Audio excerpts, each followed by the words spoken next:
Nekoč je živel zajec, ki je mislil, da je najhitrejša žival. Rad je zelo podcenjeval druge živali, predvsem želvo. Želva se je odločila, da ne prenese več zajca in sklenila, da bo tekmovala z njim. Ti, da boš z mano tekmovala, vsako žival premagam.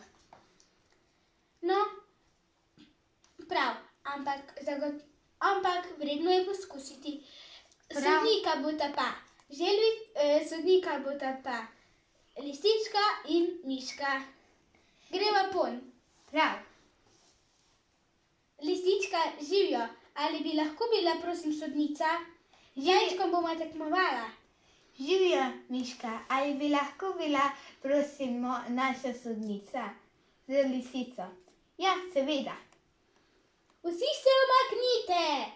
Samo vidva, ne, zajček in želva. Pojdiva zdaj.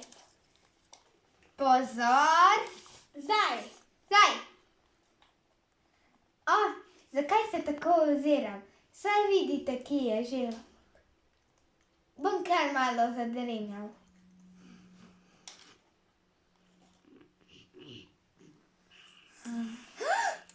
Kje pa je želva?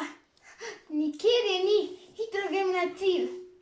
Ne, prepozen sem, škoda. In uradno je zmagovalka želva!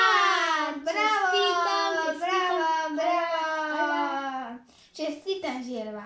Zajček, zdaj za naslednjič veš, da nikoli ne smeš podcenjevati mene ali katerekoli živali. Prav, ampak vseeno, adijo.